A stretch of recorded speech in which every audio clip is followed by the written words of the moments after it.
नमस्कार विद्यार्थी मित्रांनो, इयत्ता 11वी विषय मराठी नाटक साहित्य प्रकाराच्या दुसऱ्या भागामध्ये आपला सर्वांचं हार्दिक स्वागत. चला आपण सुरुवात करूया. याआधी आपण बघितलं की नाटक हा नेमका प्रकार जो आहे तो कशा प्रकारे एक दृकश्राव्य प्रकार आहे. नाट्य म्हणजे काय, नाटक म्हणजे काय, त्यानंतर भरत मुनी ज्यांना भारतीय नाट्यकलेचे जनक म्हणतो आपण, त्यांनी आपल्या नाट्यशास्त्र या ग्रंथामध्ये जी नाटकाची व्याख्या करून ठेवली त्यामध्ये पुन्हा सुधारित रूपामध्ये आपण त्याला बघितलं.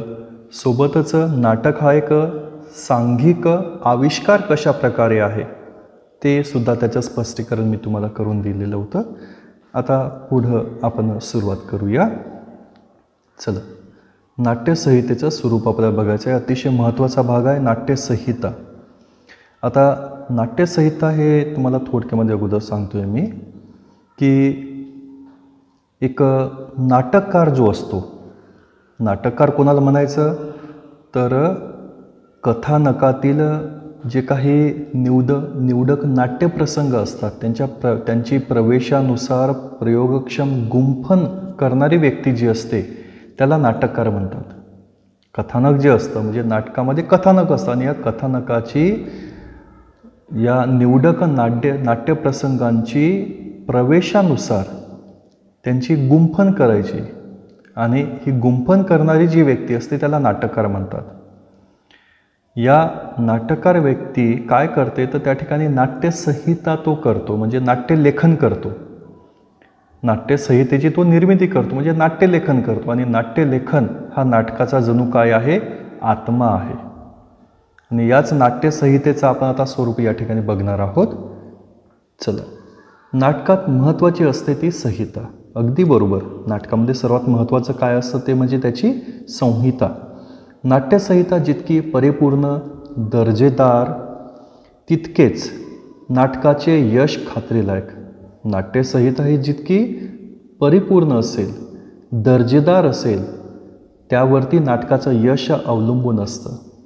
शब्द आणि कथानक नाटकामध्ये, या नाट्यसंहितेमध्ये ज्याला आपण इंग्रजीमध्ये स्क्रिप्ट असं म्हणतो, या नाट्यसंहितेमध्ये उपयोगी पडतात ते म्हणजे शब्द आणि त्यातून साकारलं जातं ते कथानक. ठीक आहे, कथाबीज असं सुद्धा आपण त्याला म्हणतो. तर या कथाबीजामध्ये कथानक जितके सशक्त तितके नाटक उंचीवर जाणार हे निश्चित. नाटकामध्ये शब्दफेक ही खूप महत्त्वाची असते, शब्दांचा प्रयोग हा अतिशय महत्त्वाचा असतो आणि त्याच्यातून कथानकांच्या संवादातून साकारत जातं ते कथानक. पात्रांच्या एकमेकांशी घडलेल्या संवादातून साकारत जातं ते कथानक. आणि हे कथानक जितके सशक्त तितके नाटक उंचीवर जाणार, म्हणजे तितकं ते प्रेक्षकांना पसंतीस पडणार. एक कथाबीज घेऊन, कथाबीज म्हणजे काय तर या ठिकाणी जे काही शब्द आणि कथानक यांच्या एकत्रकरणातून तयार होते ते कथाबीज. ठीक आहे, तर हे कथाबीज घेऊन नाटककार त्याभोवती घटना व पात्र यांची गुंफन करतो. तर नाटककार जो असतो तो काय करतो तर आपल्या कथाबीज तो घेतो तो आणि त्याभोवती रचना करतो विविध घटना व पात्र यांची. कथानकामध्ये नाटककार वैशिष्ट्यपूर्ण रचना करून नाटक रंगतदार करतो. आता एक कथानक मूळ कथानक असतं आणि उपकथानक असतं. एक मूळची कथा असते आणि त्या मूळच्या कथेभोवती इतर उपकथा जोडत नेलेल्या असतात. तर या कथानकामध्ये नाटककार वैशिष्ट्यपूर्ण रचना करून नाटक रंगतदार करतो. यासाठी कथानक दमदार असावे लागते, स्वाभाविकच. या ठिकाणी कथानक जितकं दमदार असेल तितकं ते वाचकांच्या पसंतीस पडेल. नेहमीपेक्षा वेगळं असं काहीतरी कलाटणी देणारं, ज्याला आपण म्हटलं होतं की नाट्यनिर्मिती होईल असं कथानक असावं लागतं. समाजातील विविध स्तरातील लोकांना जिव्हाळ्याचे वाटणारे विषय नाटककार मांडतो. जे विविध स्तरातील लोक जे असतात या लोकांना ज्यामुळे जिव्हाळा वाटेल, आवड निर्माण होईल, त्यांच्या मनाला स्पर्शून जाईल असे विषय तो नाटककार मांडत असतो. सामाजिक स्थितीचे यथार्थ आणि रसपूर्ण दर्शन घडविणे हे नाटकाचे ध्येय असते. सामाजिक स्थितीचे यथार्थ म्हणजे जशीच्या तसं आणि ते सुद्धा रसपूर्ण रीतीने विविध रसांची निर्मिती करीत त्यांचं दर्शन घडवणे हे नाटकाचं ध्येय असते. अशा स्थितीचे दर्शन घडवताना माणसांच्या मनोव्यापारांची दखल घेणे क्रमप्राप्त ठरते.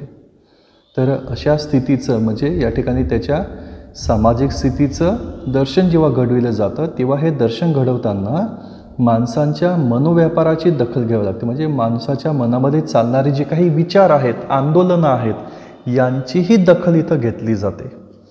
आणि ते करीत असताना या ठिकाणी इतर बाबी या ठिकाणी आपसुकच निर्माण होत जातात.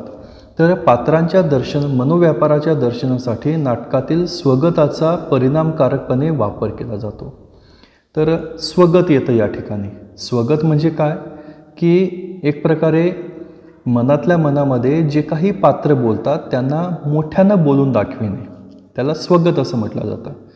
तर पात्रांच्या मनामध्ये जे काही सुरू आहे त्याच्या एक प्रकारे त्याच्या मनामध्ये काय सुरू आहे हे सांगताना संवादांचा वापर केला जातो आणि त्याला स्वगत असं म्हटलं जातं. तर ते पुढं म्हणतात की नाटकातील त्यामुळे नाटकातील कथानकाला साजेशी पात्ररचना नाटककाराला करावी लागते.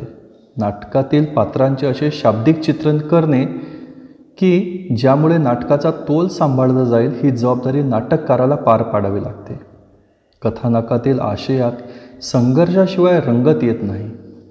कथानकातील आशयात संघर्ष असावा लागतो. आता मी महत्त्वाच्या बाबी तुम्हाला समजावून सांगणार आहे यामध्ये. तर ते म्हणताय तिथं की आशयामध्ये संघर्ष असावा लागतो. यातून नाट्यसंहितेतील महत्त्वाच्या बाबी तुम्हाला लक्षात येतील. सोबत परस्पर विरोधी स्वभावातून, कृतींतून, भावभावनाच्या तणावातून संघर्ष होऊ शकतो. या ठिकाणी ते सांगतायत की संघर्ष निर्माण करावा लागतो. आणि तो संघर्ष कसा निर्माण होईल तर परस्पर विरोधी स्वभावातून.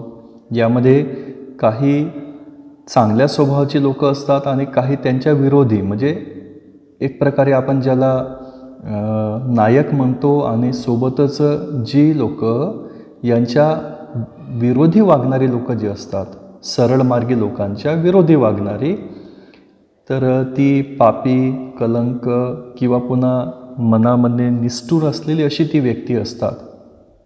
तर असं विरोधी भूमिका साकारणारी परस्पर विरोधी स्वभाव या ठिकाणी आणली जातात मुद्दामून आणि त्यांचा संघर्ष दाखवला जातो. कृतींच्या आधारे सुद्धा संघर्ष दाखवता येतो. भावभावनांच्या तणावातून सुद्धा संघर्ष निर्माण केला जाऊ शकतो. आणि मग त्यांच्या परस्पर नात्यातील संघर्ष, भूमिका व परिस्थिती यातील संघर्ष यामुळे नाटक काय होतं, परिणामकारक वठते. तर या ठिकाणी महत्त्वाचे मी तुम्हाला मुद्दे आता समजावून सांगतोय. या ठिकाणी नाट्यसंहितेचे 4 घटक येतात. पहिलं येतं त्या ठिकाणी कथाबीज. पहिला घटक कोणता, कथाबीज. ठीक आहे. आता हा झाला पहिला घटक. एक तुम्हाला समजावून सांगतो. आता पहिला येतोय तो कथाबीज. दुसरा घटक येतो या ठिकाणी या कथाबीजातून साकारला जातो तो म्हणजे एक प्रकारे या नाटकाचा विषय. तर कथानक दमदार असावं लागतं आणि यातून साकारला जातो तो विषय. त्यामध्ये विषय असं म्हटलेलं आहे याला. ठीक आहे. तर समाजातील विविध स्तरातील लोकांना जिव्हाळ्याचे वाटणारे सामाजिक स्थितीचे यथार्थ व रसपूर्ण दर्शन घडविणे हा विषय. त्यानंतर मग तिसरा घटक जो येतो तो म्हणजे या ठिकाणी एक प्रकारे संघर्ष. या ठिकाणी संघर्ष तिसरा घटक. यामध्ये तिसरा घटक जो असतो तो संघर्ष निर्माण केला जातो. आणि हे सगळं जे आहे हे संवादातून साकारलं जातं. आणि संवाद जो आहे तो पुढं तुम्हाला बघायला मिळणार आहे. चौथा घटक आता इथं येतोय तो म्हणजे संवाद. माफ करा.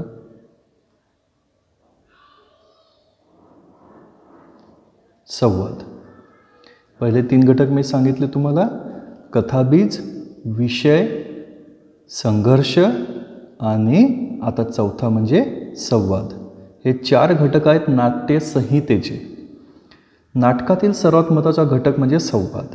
खटकेबाज, चुरचुरीत, नर्मविनोदी संवाद नाटकाची रंगत वाढवतात. नाट्यविषयाला साजेसे संवाद नाट्यकृतीतील आशय योग्य पद्धतीने प्रेक्षकांपर्यंत पोहोचवतात. या ठिकाणी काय होतं तर या ठिकाणी संवाद ही कशा प्रकारचे असतात ते कधी खटकेबाज संवाद, चुरचुरीत असतात, नर्मविनोदी असतात. हे संवाद वेगवेगळे प्रकार आहेत आणि यातून काय होतं जातं नाटकाची रंगत वाढलं जाते. नाट्यविषयाला साजेसे संवाद नाट्यकृतीतील आशय योग्य पद्धतीने प्रेक्षकांपर्यंत पोहोचवितात. जे काय नाट्यकृती सादर केली जाते यातील आशय जो असतो मध्यवर्ती जे काही एक त्या ठिकाणी सादरीकरण जे असतं तर त्याला एक प्रकारे या ठिकाणी बळ मिळतं संवादातून. संवादफेकीमुळे नाटकाचा बाज प्रेक्षकांना कळतो. नाटकाचा नेमका एकूणच कल कशा प्रकारचा आहे किंवा नाटकाची नेमकी लय कुणीकडे जाते आहे ते या ठिकाणी प्रेक्षकांना कळायला मदत होते.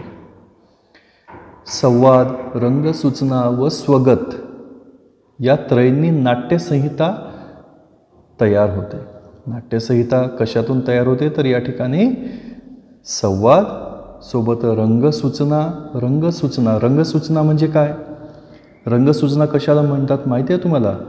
रंगसूचना म्हणजे कथानकातील जे काही दृश्यांचे बदल किंवा त्या ठिकाणी प्रसंग किंवा हावभाव वगैरे कशा प्रकारे करायचे, काय करायचं याविषयी कंसामध्ये सूचना दिलेल्या असतात. जर तुम्ही नाटकाचं एखादं पुस्तक वाचलं असेल तर त्या नाटकाच्या पुस्तकामध्ये तुम्हाला या बाबी बघायला मिळतील की जिथे तुम्हाला सूचना तुम्हाला बघायला मिळतील.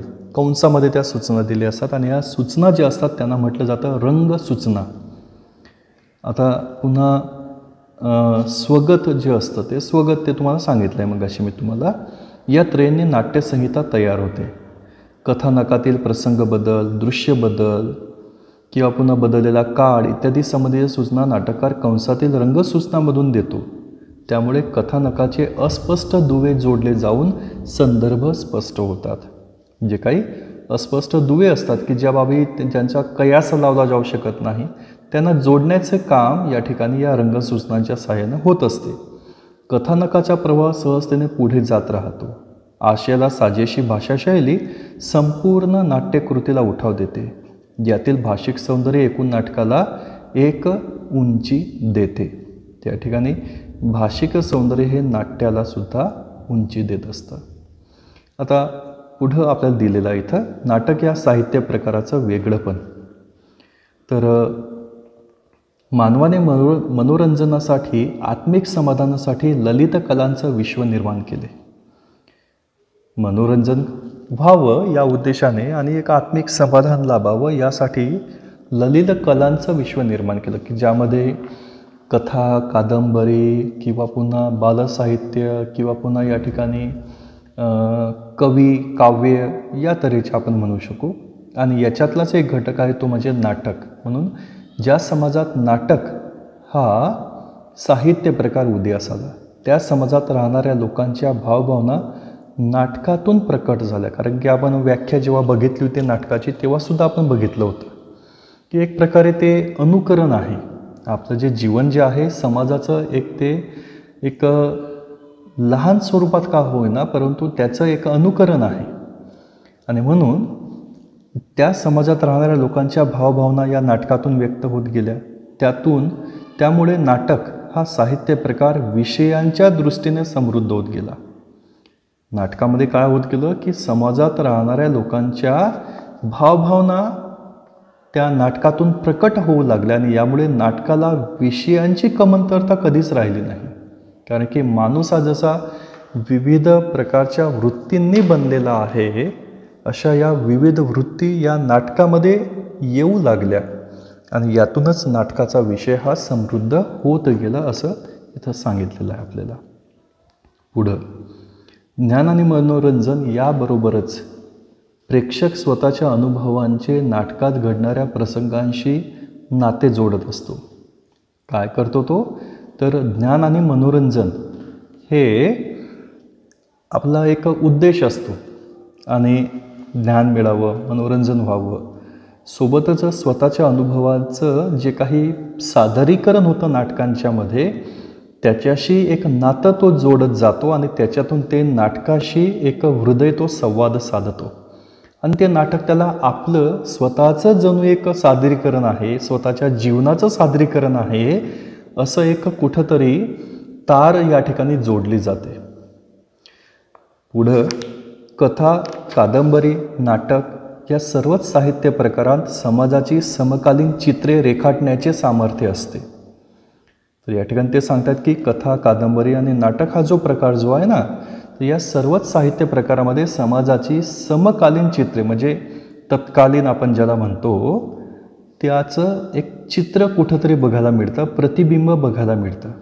परंतु कथा, कादंबरी, कविता यापेक्षा नाटक हा साहित्य प्रकार काहीसा निराळा आहे. बाकीचे साहित्य प्रकार हे वाचकनिष्ठ आहेत. नाटक हा समूहाचा आविष्कार असतो, सांघिक आविष्कार असतो, हे आपण याआधी बघितलेलं आहे. तर त्याचंच इथं स्पष्टीकरण दिलेलं आहे. नाटकामध्ये काय होतं तर या ठिकाणी संगीत, नृत्य, वक्तृत्व, अभिनय, नेपथ्य, काव्य, चित्रकला अशा बहुतेक सर्व कलांचा समावेश होतो. या ठिकाणी या सगळ्याच एक प्रकारे ज्या कला आहेत या कलांचं इथं सादरीकरण होत असते नाटकाच्या साह्यानं. जेव्हा त्याचं प्रस्तुतीकरण होतं, सादरीकरण होतं, त्याचा प्रयोग जेव्हा होतो तेव्हा यांचा उपयोग पडतो कुठे ना कुठे. आणि कथा आणि कादंबऱ्यांमध्ये फक्त लेखक आणि वाचक हे दोन घटक असतात. या व्यतिरिक्त नाटकाच्या तुलनेनं आपण जर इतर साहित्य प्रकार बघितलं तर त्याच्यामध्ये कथा आणि कादंबऱ्या वगैरे जे असतात त्यांच्यामध्ये फक्त लेखक आणि वाचक हे दोनच घटक असतात. पण नाटकामध्ये मात्र लेखकाचे शब्द नट संवादांच्या माध्यमातून प्रेक्षकापर्यंत पोहोचवत असतो. लेखकाचे जे काही शब्द असतात, त्याच्या भावना असतात, या विविध जे काही अभिनय करणारी पात्र असतात त्याला नट म्हटलेलं आहे इथं. तर संवादांच्या माध्यमातून प्रेक्षकांपर्यंत ती पोहोचवली जातात. यामध्ये पुन्हा ते माहिती देत आहेत की म्हणे विष्णुदास भावे यांनी लिहिलेले सीता स्वयंवर हे आधुनिक मराठी नाटकांतील कालमानदृष्ट्या पहिले नाटक. तर अर्थातच एक कालमानदृष्ट्या जर आपण विचार केला तर सीता स्वयंवर की ज्याचं लिखाण केलं होतं विष्णुदास भावे यांनी, हे आधुनिक मराठी नाटकातील पहिलं नाटक मानलं जातं. एक सरळ पौराणिक गोष्ट सांगणारे हे नाटक 1843 सालचे हे आहे, 1843 सालचं. त्याचप्रमाणे 1855 साली महात्मा फुले यांनी लिहिलेली तृतीय रत्न ही लिखित स्वरूपातील पहिली नाट्यसंहिता होय. या ठिकाणी ते म्हणतात की लिखित स्वरूपातील एक नाट्यसंहिता म्हणून 1855 साली पुढं आलेली लिहिल्या गेलेली तृतीय रत्न की जी महात्मा फुले यांनी रचलेली आहे ही पहिली नाट्यसंहिता सांगितली जाते. अर्थात यापूर्वी जो प्रकार होता नाटकाच्या एक प्रायोगिक स्वरूपातील तो म्हणजे ललित, गोंधळ, कीर्तन, पोवाडे, दशावतार आणि तमाशे. यातून नाटक हा प्रकार तुटक स्वरूपामध्ये तो होता, परंतु यातूनच पुढं एक उदयास आला तो नाटक हा संपूर्ण साहित्य प्रकार मराठी भाषेत. आणि त्याचा मान जातो तो विष्णुदास भावे यांच्या 1843 साली आलेल्या सीता स्वयंवर या आधुनिक मराठी नाटकाला. तर विद्यार्थी मित्रांनो, आपण या ठिकाणी थांबूया. या पुढील भाग आपण नंतर बघू. थांबतो या ठिकाणी, आपली रजा घेतो. धन्यवाद.